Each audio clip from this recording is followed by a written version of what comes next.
Assalamualaikum warahmatullahi wabarakatuh. Melanjutkan pembahasan kita tentang sifat koligatif larutan. Kalau yang sebelumnya yang kita bahas itu adalah sifat koligatif larutan non-elektrolit. Kali ini kita akan membahas tentang sifat koligatif larutan elektrolit.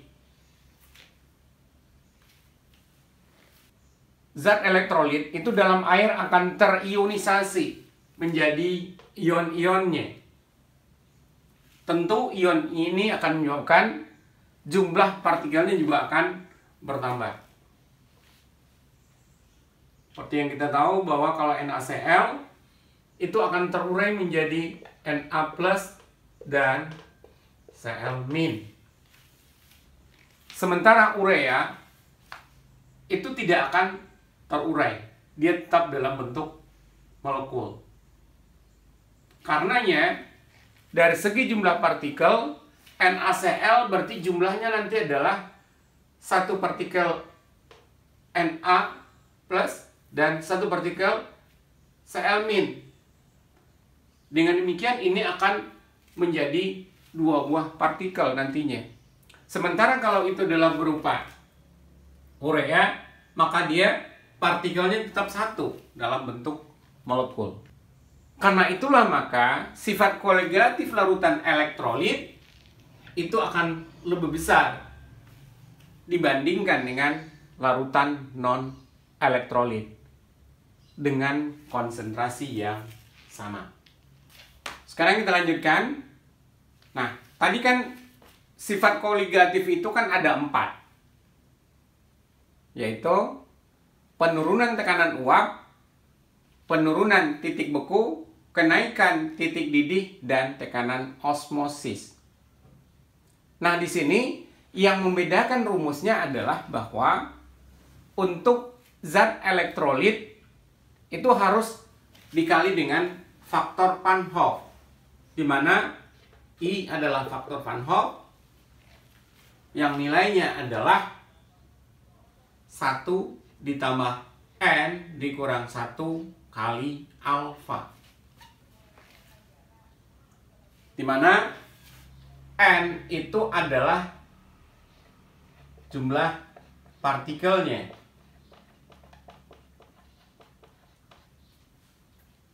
kemudian alfa adalah derajat ionisasi.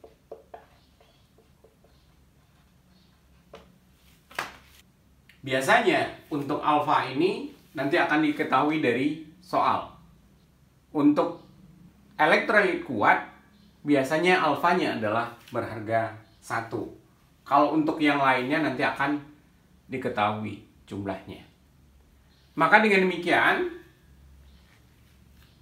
yang pertama, untuk penurunan tekanan uap, kalau sebelumnya rumusnya itu adalah delta P, ini adalah untuk yang non-elektrolit, berarti X terlarut dikali dengan P0. Kalau kita uraikan, berarti X itu adalah N terlarut dibagi dengan N pelarut ditambah dengan N terlarut dikali dengan P0. Nah, ini adalah untuk yang non-elektrolit. Sekarang kalau untuk yang elektrolit bedanya apa? Nah, perbedaannya itu adalah pada NT-nya, zat yang terlarut. Di mana di sini, seperti yang disampaikan tadi, NT inilah yang akan kita kali dengan faktor Van Hoff-nya. Sehingga dengan demikian, kalau ini adalah untuk yang non-elektrolit, ya,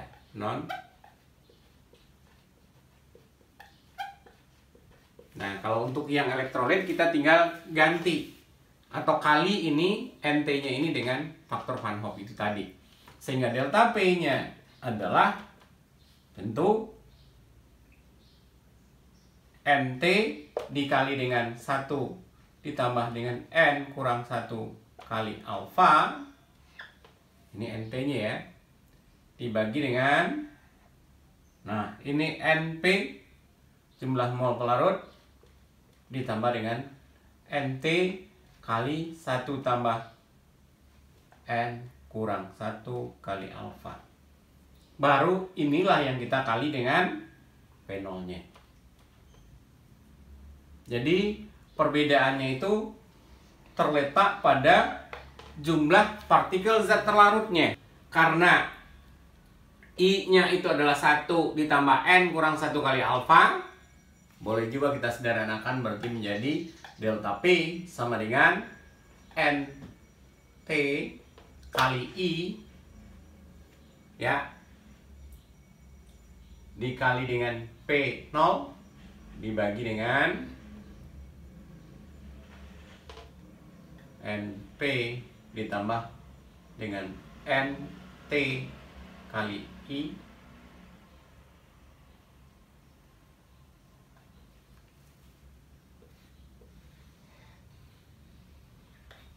demikian untuk yang penurunan tekanan uapnya. Untuk kenaikan titik didih pada zat elektrolit berarti delta TB ya. Sebenarnya kita tinggal kalikan dengan I ya, berarti M kali KB dikali dengan I, atau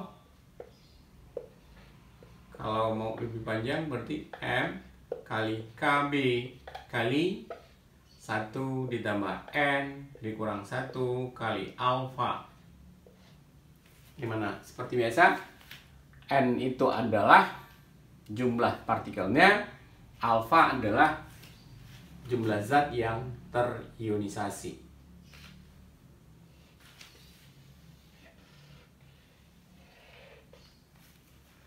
Itu untuk kenaikan titik didih. Yang berikutnya adalah untuk penurunan titik beku.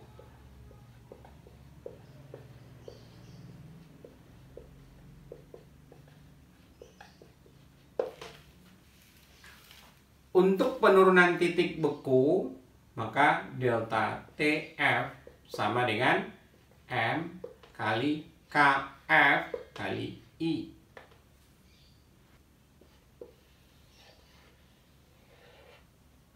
Kalau mau lebih panjang, berarti delta TF sama dengan M kali KF kali 1 tambah N kurang 1 kali alfa.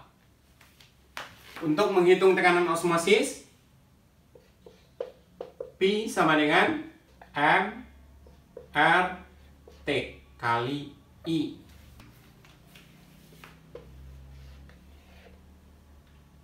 Atau kalau mau dipanjangin, M kali R kali T kali 1 tambah N kurang 1 kali alfa. Yang membedakan antara rumus yang kita gunakan untuk zat elektrolit adalah zat terlarutnya itu kita kali dengan faktor Van Hoff itu tadi. Besarnya adalah 1 ditambah N kurang 1 kali alfa. Selesaikan soal berikut. Yang pertama, hitunglah titik didih dari aluminium sulfat dalam 250 gram air. Diketahui di sini adalah derajat ionisasi 0,9. Berarti yang perlu kita lihat dulu, yang diketahuinya adalah nih, massa G 6,84 gram. Aluminium sulfat, nah seperti yang namanya aluminium sulfat. Anda akan masih ingat sulfat itu apa? Jadi kalau secara umum sebenarnya aluminium sulfat seperti ini. Nah, kita mesti tahu ini aluminium itu muatannya berapa? Kan muatannya adalah 3. Sedangkan sulfat muatannya adalah 2. Dengan demikian, aluminium sulfat rumusnya adalah Al2SO4 3 kali. Berikutnya yang diketahui adalah massa air P 250 gram. Langkah pertama adalah yang kita lihat di sini, aluminium sulfat dulu kita uraikan menjadi ionnya.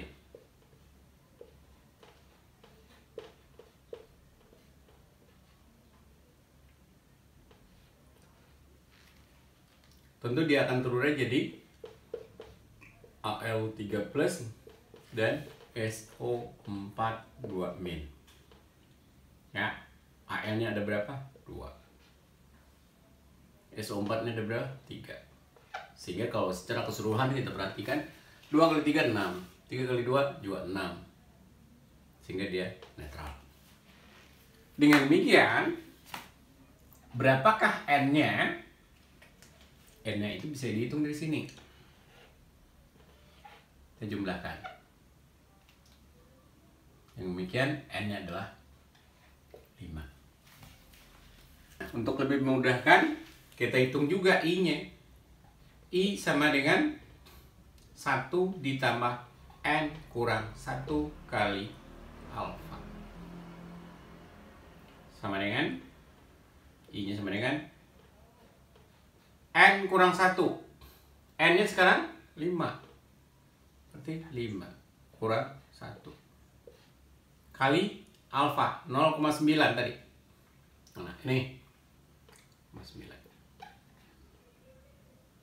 Sehingga kalau kita jumlahkan nanti 5 kurang 1 adalah 4, 4 kali 9 3,6 tambah 1 berarti ini adalah 4,6.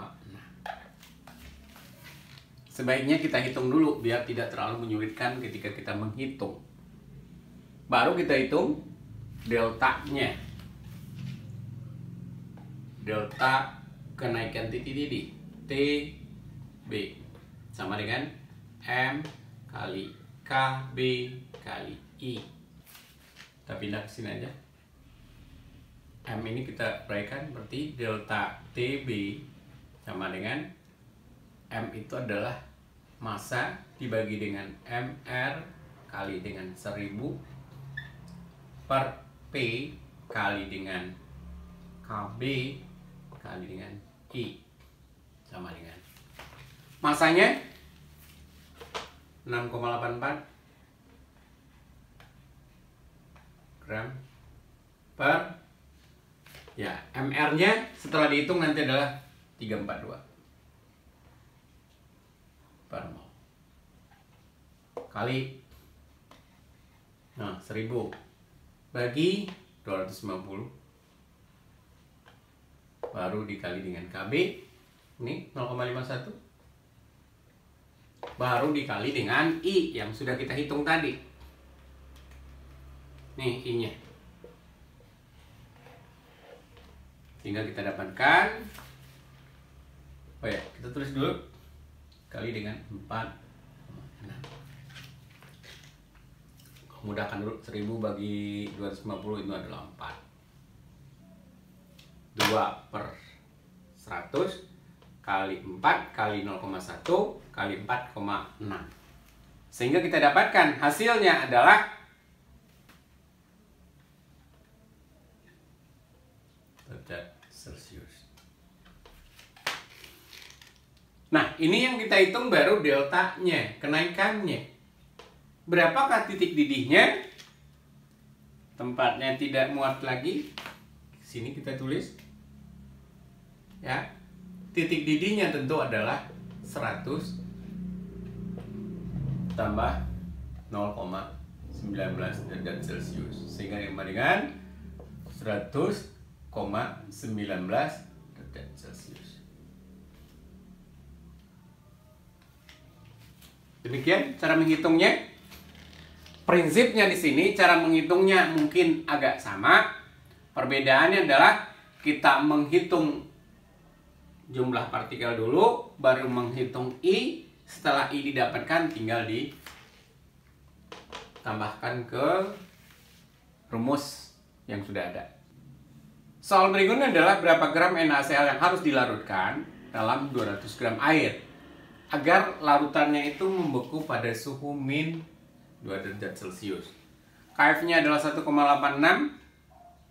kemudian Mr dari NaCl itu adalah 58,5. Langkah pertama tentu kita lihat dulu yang diketahui apa.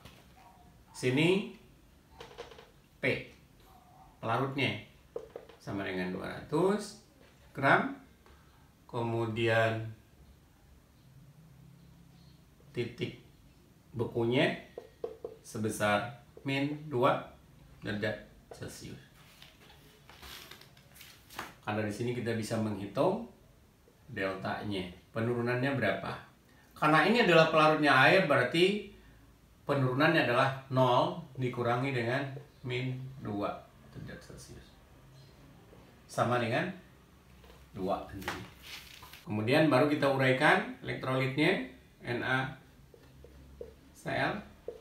turunnya jadi Na plus dan Cl min. Dengan demikian N-nya bisa kita hitung. Sini 1, di sini 1, berarti N-nya adalah 2. Kita hitung juga faktor Van Hoff-nya. I sama dengan 1 ditambah N kurang 1 kali alfa. Alfanya ada enggak? Ternyata tidak ditulis alfa. Kalau tidak ditulis alfa, berarti kita menganggap bahwa ini larutannya terurai sempurna dan alfanya adalah 1.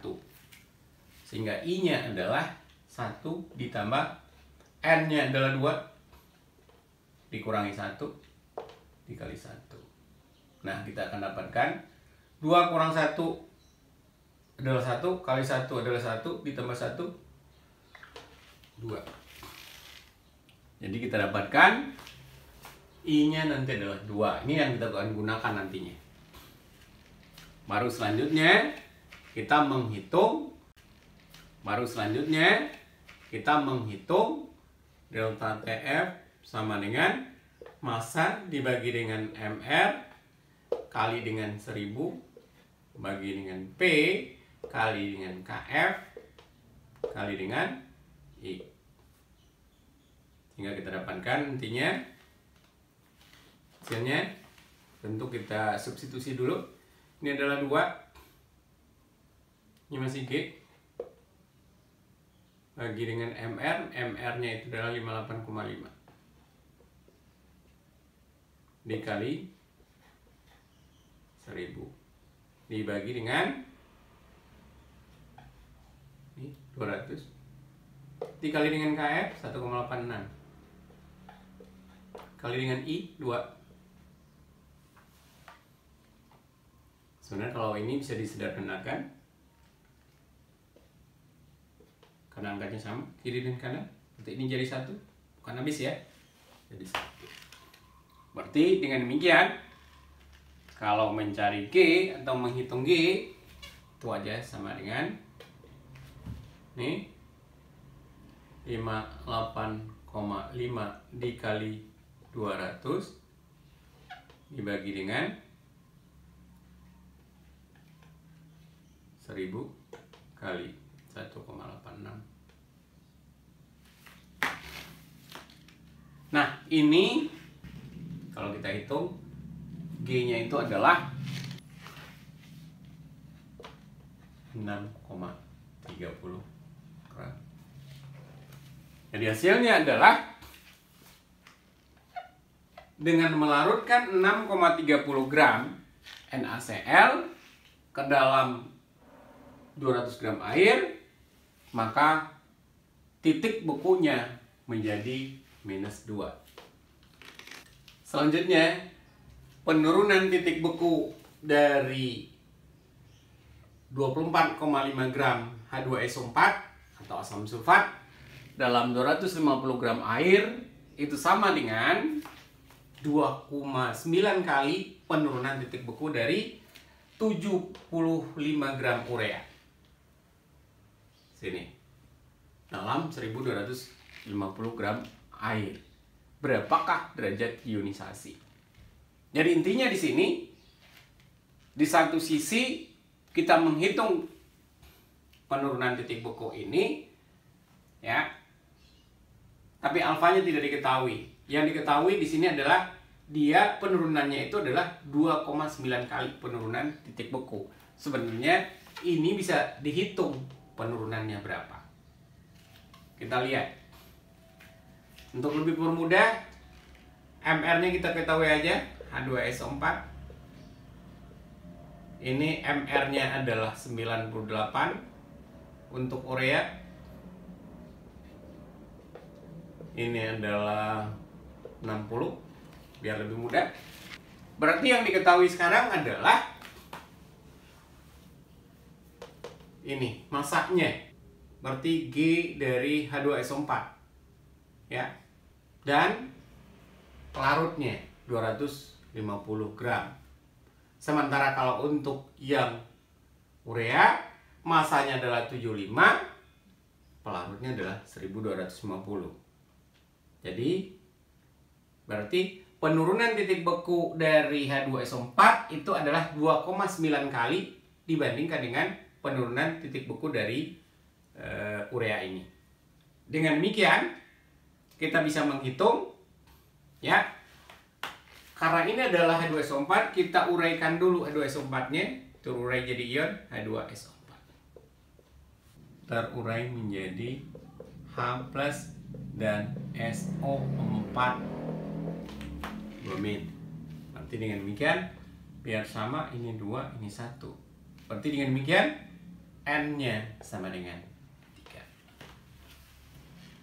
Baru kita masukin ke rumusnya. Penurunan titik beku dari H2SO4 berarti M-nya kita tulis saja rumusnya langsung.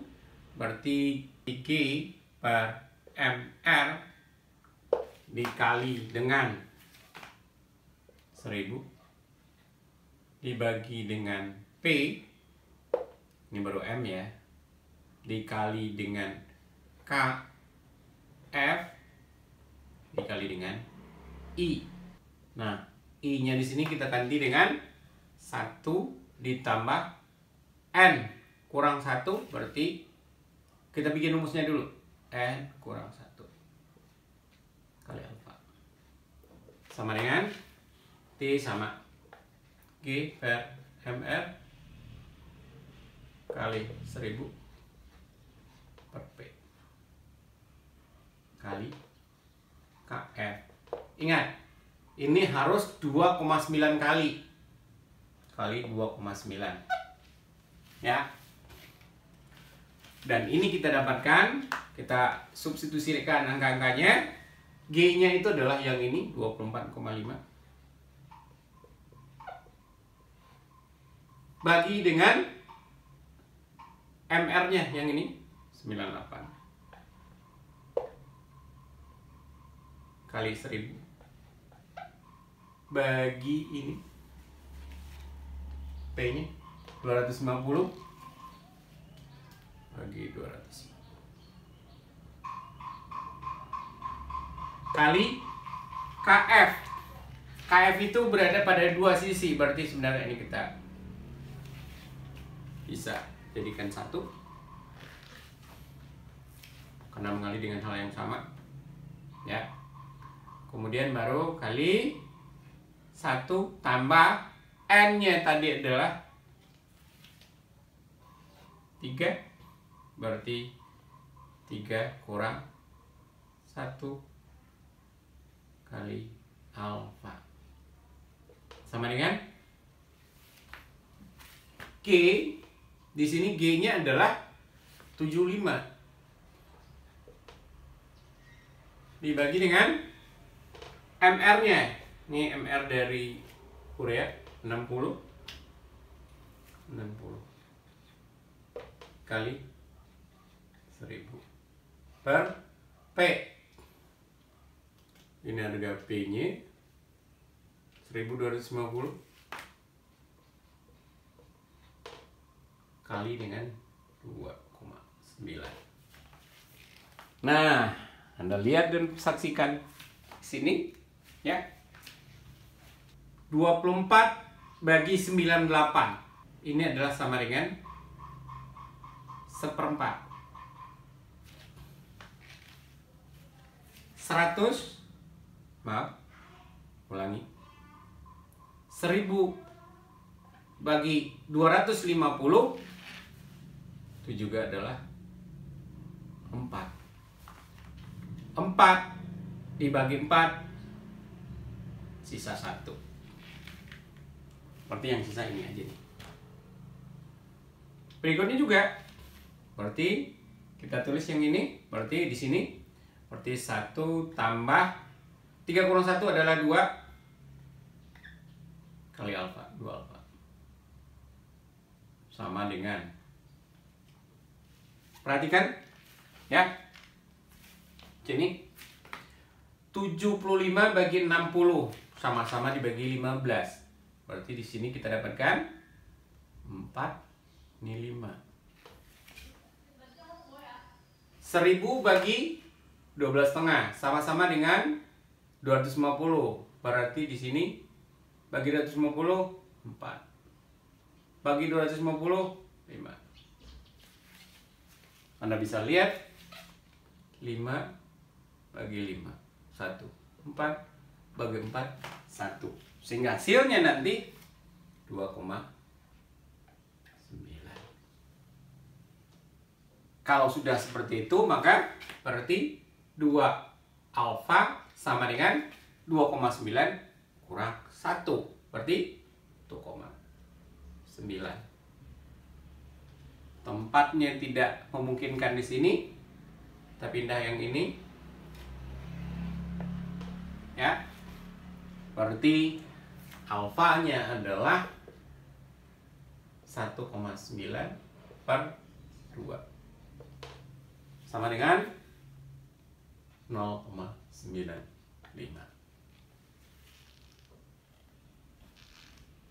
Jadi derajat ionisasinya adalah 0,95. Demikian cara menghitungnya yang perlu Anda perhatikan. Apalagi mungkin kalau diberikan angka-angka yang seperti tadi yang demikian mudah. Ya, tapi kalau angkanya membuat kita harus menghitung dengan lebih jeli menggunakan kalkulator atau menggunakan hitungan biasa, ya mungkin akan bisa juga. Tapi kalau angka ini kita bisa lihat tadi agak lebih mudah. Berarti derajat ionisasi yang kita dapatkan adalah 0,95. Sebagai latihan, 1 mol Ki itu membeku pada min 3,37 derajat Celcius.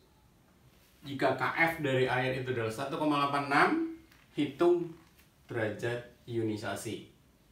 Jadi yang dicari di sini adalah alfa. Larutan 3,7 suatu BOH 2 kali dalam 100 gram air membeku pada suhu min 2,4 derajat Celcius. Jika alfanya adalah 0,8, Kf-nya adalah 1,6, hitung massa atom relatif logam tersebut. Yang dihitung adalah B-nya, hanya B saja. Yang ketiga adalah supaya larutan mendidih pada temperatur 102 derajat Celcius, hitung massa NaCl yang harus dilarutkan dalam 100 gram air. Ketahui NaAF-nya adalah 23,5, Cl adalah 35,5, Kb-nya adalah 0,51.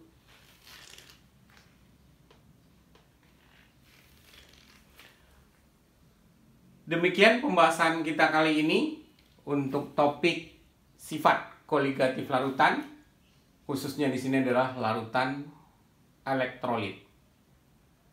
Dengan demikian, maka pembahasan kita mengenai sifat koligatif larutan secara keseluruhan sudah selesai.